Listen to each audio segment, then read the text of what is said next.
Assalamualaikum warahmatullahi wabarakatuh. Perkenalkan, nama saya Putri Yohani, NIM 2115037, kelas BKPI 2B, mata kuliah Komunikasi Antar Pribadi dengan dosen pengampu Ibu Miska Ulpa, SPDI MA. Nah, di sini saya akan menjelaskan materi tentang komunikasi antar pribadi. Yang pertama, pengertian komunikasi antar pribadi.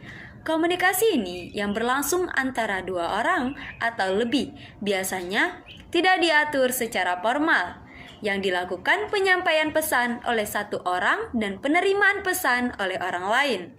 Selanjutnya, 3 tingkatan analisis prediksi dalam komunikasi. Yang pertama, kultural atau keseluruhan. Yang kedua, sosiologi, yang membahas tentang aspek dalam masyarakat. Yang ketiga, psikologi, ilmu yang mempelajari tentang perilaku manusia. Selanjutnya, ada 2 macam komunikasi. Yang pertama, komunikasi non-antar pribadi yang berhubungan dengan tingkatan analisis, kultural, dan sosiologis. Yang kedua itu, komunikasi antar pribadi yang berhubungan dengan tingkatan analisis psikologis. Selanjutnya, B. Sejarah komunikasi antar pribadi. Pada tahun 1960-an, komunikasi antar pribadi mulai perkembangannya.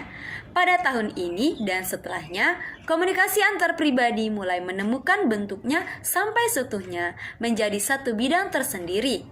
Komunikasi antar pribadi juga menjadi pembahasan dalam ilmu-ilmu lain. Proses manusia berkomunikasi pada zaman dahulu itu ada 4 macam. Yang pertama, zaman tanda isyarat. Yang kedua, zaman bahasa lisan. Yang ketiga, zaman tulisan. Yang keempat, zaman retorika. Selanjutnya C.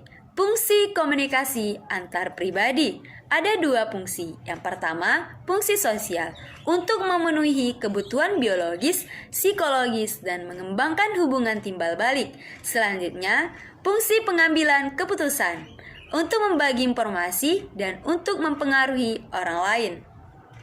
Selanjutnya, D. Landasan komunikasi antar pribadi. Komunikasi antar pribadi sebagai proses pertukaran informasi di antara seseorang dengan orang lainnya, atau biasanya di antara 2 orang yang dapat langsung diketahui balikannya.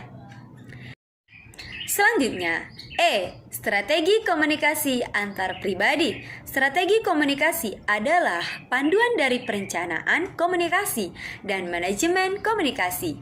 Ada 7 macam cara berkomunikasi secara taktis. Yang pertama, tunjukkan senyum.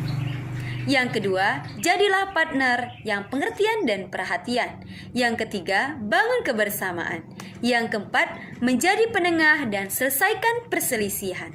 Yang kelima, mendengarkan sebanyak kamu berbicara. Yang keenam, tempatkan dirimu di posisi mereka.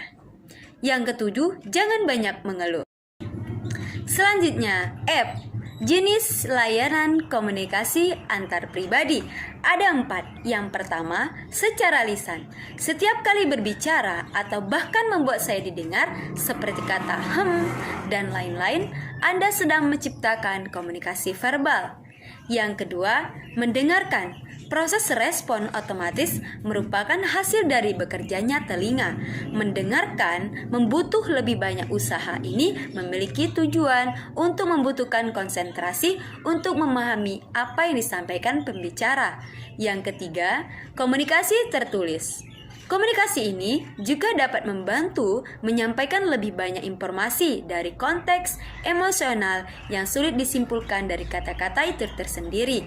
Yang keempat, komunikasi nonverbal. Sering melengkapi komunikasi lisan, gerakan seperti kutipan udara, mengangkat bahu, menambahkan arti tambahan jika sepenuhnya berbeda dengan apa yang kita katakan. Jadi, kesimpulannya, komunikasi antar pribadi adalah hal yang paling penting di kehidupan sehari-hari. Ada banyak manfaat dan fungsi dalam berkomunikasi. Dengan harapan Untuk pendengar dalam video pembelajaran ini, saya harap bisa memahami apa yang telah saya sampaikan. Saya Putri Hani, izin pamit undur diri. Jika ada kata-kataku yang kurang berkenan, kepada Allah sama ampun. Wabillahi taufiq wal hidayah. Wassalamualaikum warahmatullahi wabarakatuh. See you next time.